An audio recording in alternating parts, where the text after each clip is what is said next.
How you feeling tonight? I'm feeling good. I can't quite believe we're here, fourth year in Africa. But I'm really pleased because I've been looking forward to an African shot for a long time. Camilla has brought nothing but trouble since the day she stepped into the royal family, first as Charles's mistress, then as his wife. From the very beginning, she stirred tension and cast a shadow. But since becoming queen, it's gone even further. Whispers are now turning into loud speculations. Camilla is reportedly refusing to follow Queen Elizabeth's last will. This bold defiance has left many stunned, none more than Prince William, who expected that Camilla would at least respect the woman who had accepted her despite all she had done. So why is Camilla turning her back now? Join us as we unveil the events that led to this. The British monarch has given her blessing for Prince Charles' Camilla to be called Queen Consort. Camilla refuses to follow the Queen's last will. Ever since Camilla became Queen Consort, something changed. She's no longer just the woman standing beside Charles. She's now a different person, while Camilla was known to cause issues within the royal family. What caught everyone off guard was her refusal to honor Queen Elizabeth's last will. For a family used to behind-scenes tensions, this felt like a step too far. But what if Camilla's refusal is just the beginning? Let's find out. Prince William, the first son of King Charles and the next in line to the throne, was shocked by Camilla's actions. He couldn't believe Camilla would act this way, and he couldn't stay quiet about it.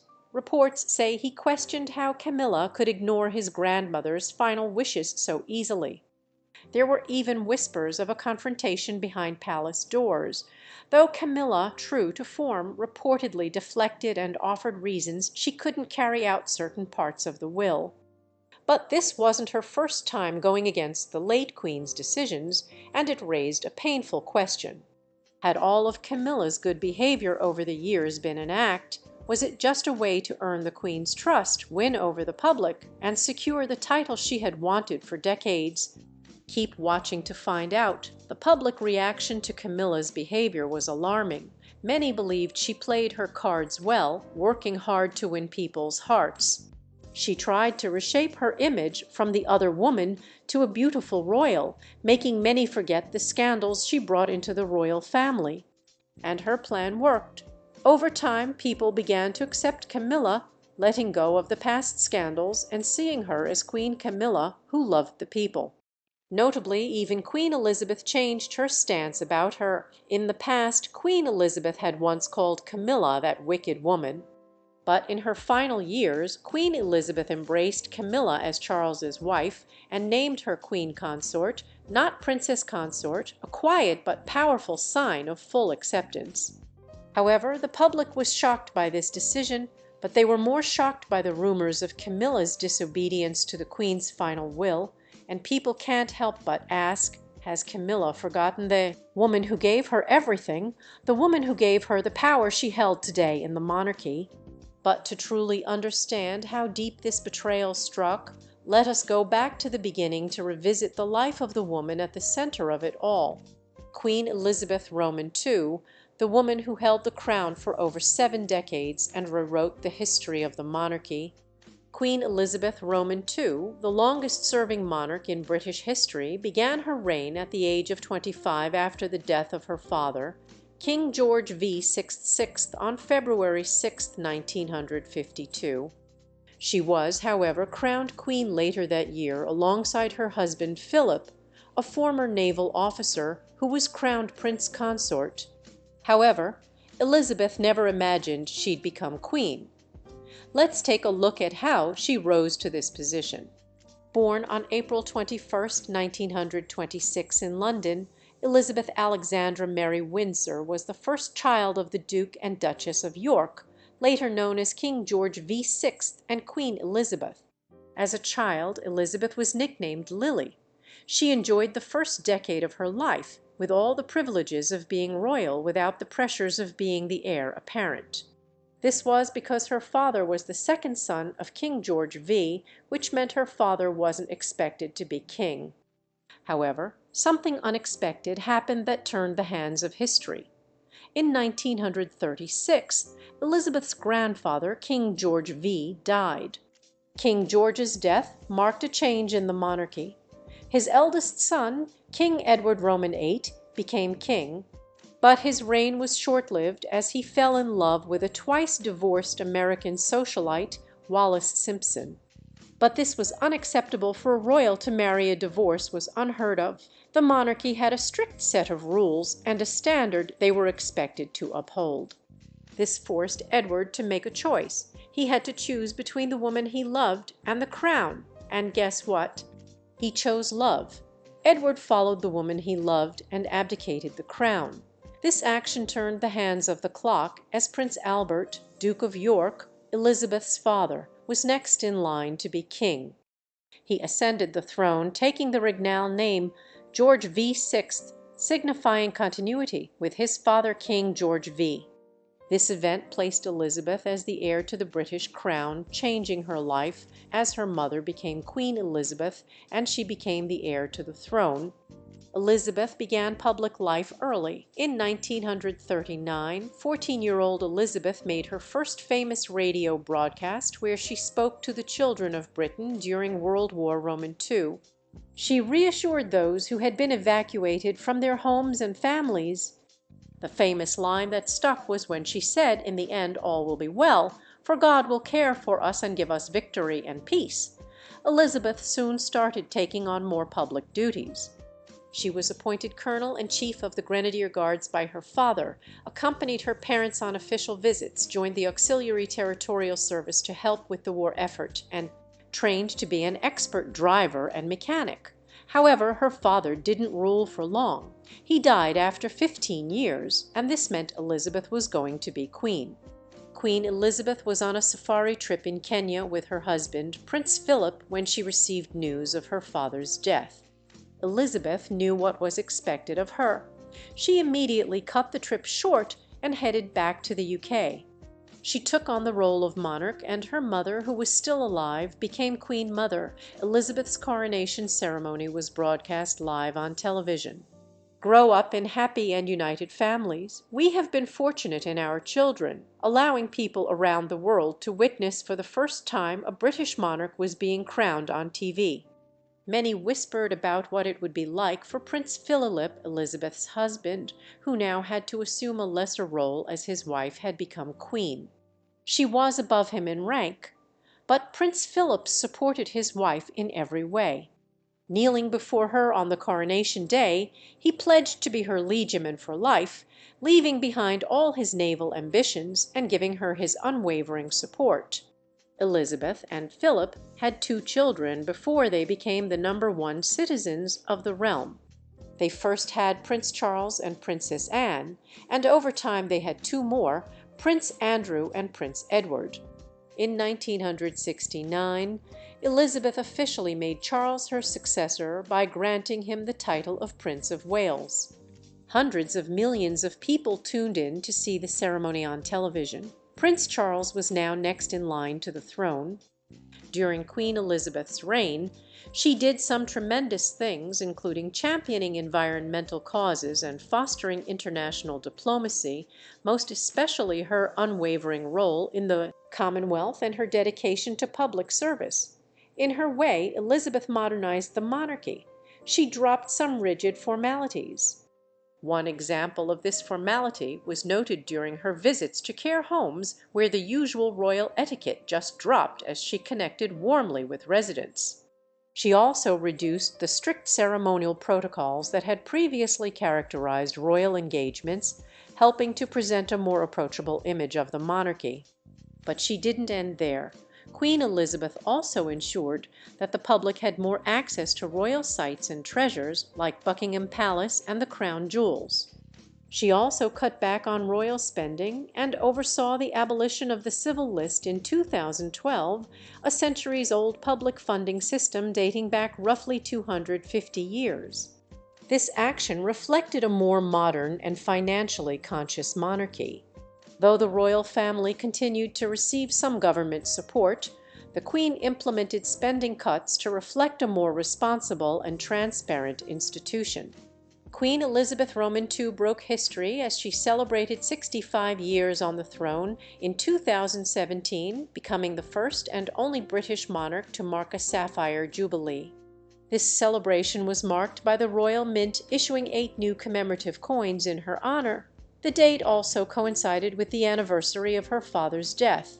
Still, the Queen lived on to witness another historic milestone, 70 years on the throne in 2022, her Platinum Jubilee year. That same year, on September 8, 2022, at exactly 3:10 p.m., the Queen passed away. Her death was heartbreaking and deeply emotional. A few moments ago, Buckingham Palace announced the death of Her Majesty, Queen Elizabeth Roman II. However, several key events unfolded in the days leading to her passing as the Queen was still actively involved in royal duties just a day before her death. Wondering what those events were? Stick around to find out. Queen Elizabeth's final days. Queen Elizabeth's final days were marked with several activities that made it difficult for anyone to believe she was going to die soon. Notably, the Queen's final days began after she had lost her beloved husband, Prince Philip, whom she called her strength and stay just a year prior.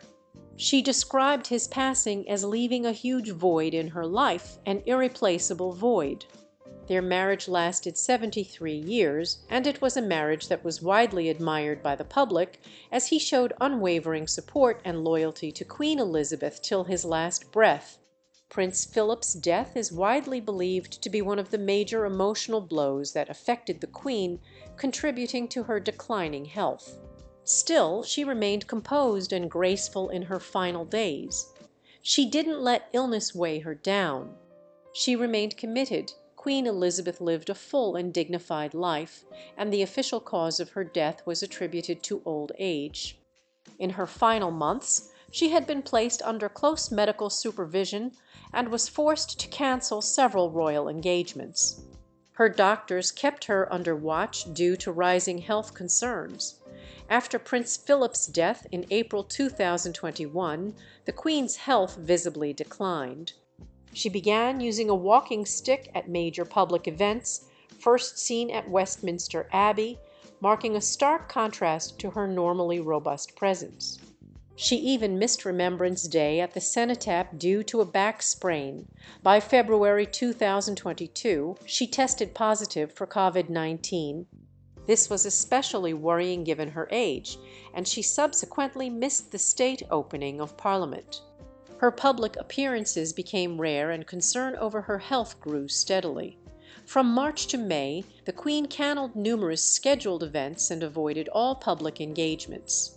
However, on May 13th, she made a surprise appearance at the Royal Windsor Horse Show. This is properly black, isn't it? Possible. The public was delighted to see her again, although she did not attend the full show and rested between events due to discomfort. Senior members of the royal family, especially Prince Charles, began stepping up, taking on more responsibilities in preparation for what many feared was approaching. With Queen Elizabeth's reduced involvement, speculation about her health intensified. Still, it wasn't all gloom.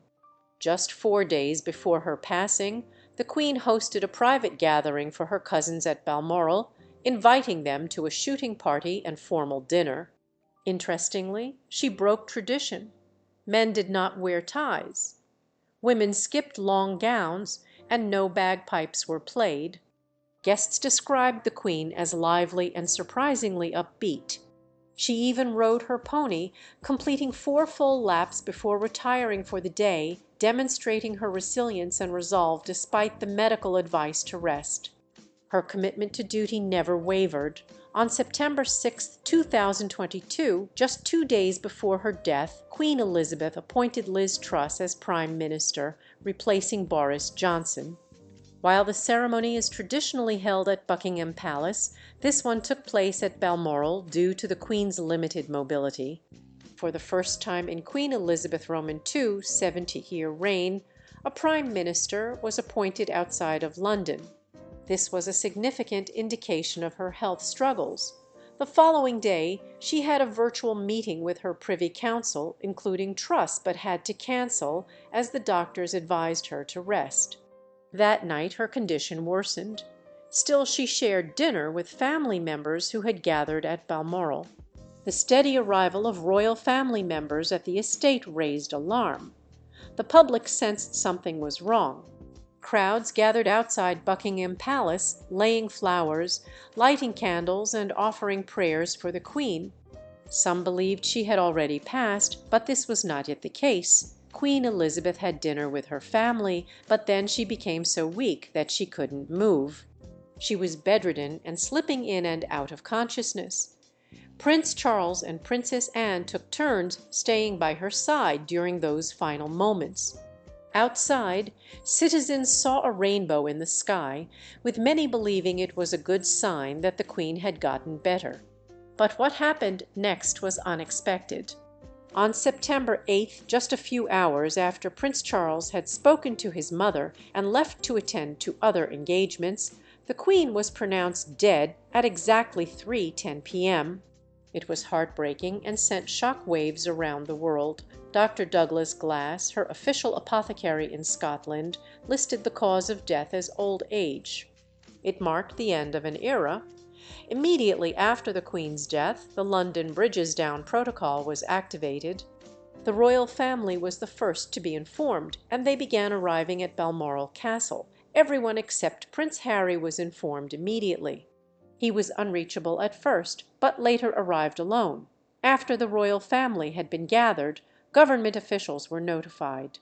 The castle flags were lowered to half-mast, and a public notice was placed at the palace gates to inform the people of the Queen's passing. It was a dark day in the UK. A great leader had died. Next, Operation Unicorn was initiated on the 9th of September. Her casket was covered in the Scottish royal standard with a crown of flowers placed at the top. 2 days after her death, the Queen's coffin was taken by road to rest temporarily at the palace of Holywood House. The Queen's casket then lay in state for 14 hours at Westminster Hall in London from September 14th to 19th. About 250,000 people lined up in queues to pay their final respects to the late Queen Elizabeth Roman II.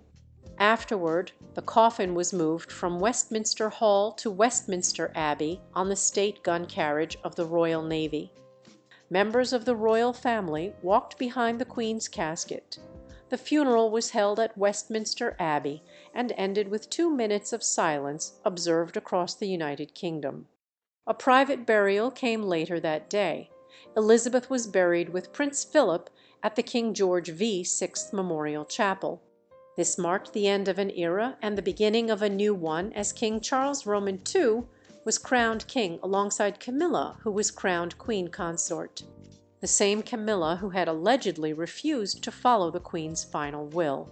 The same Camilla who was once seen as undeserving of the position, but had been given a final blessing by Queen Elizabeth.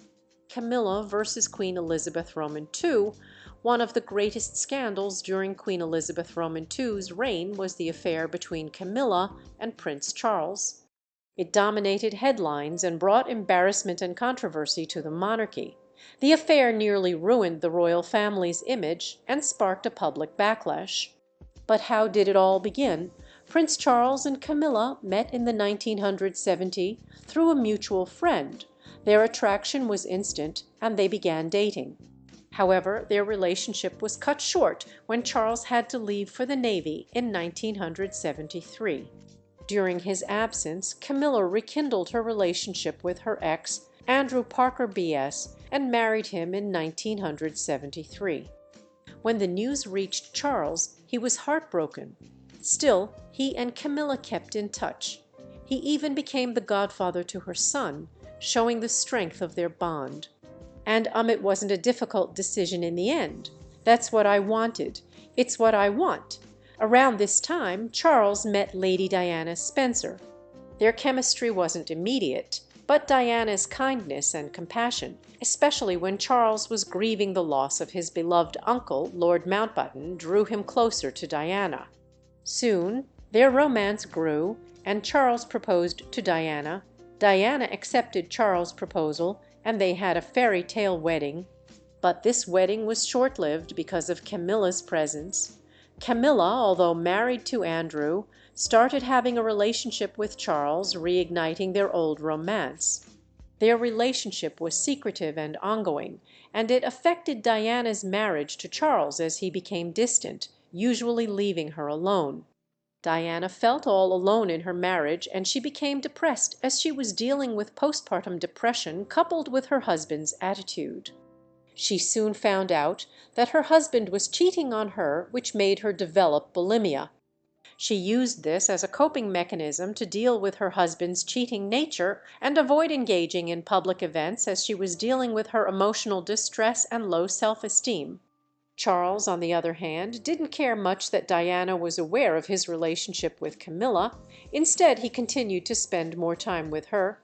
They traveled to Italy, away from the prying eyes of the media, to be able to have time for themselves and openly love each other.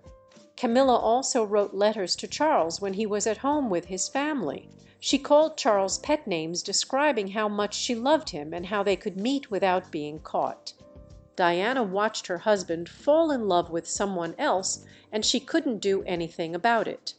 However, in 1989, Charles and Camilla's relationship came into the spotlight as an intimate phone conversation was leaked to the press.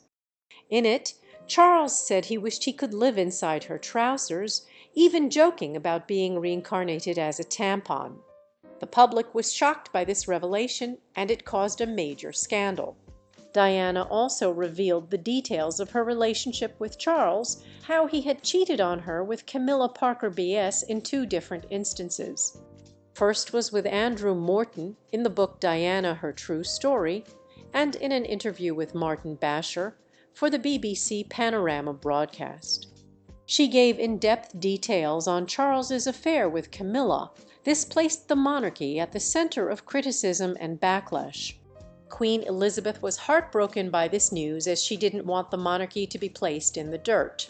But this was what Camilla and Charles were doing to the monarchy, placing it at the center of public scandal. Diana and Charles soon divorced, and Charles and Camilla publicly began to see each other, expressing their love for each other without caring about what anyone thought.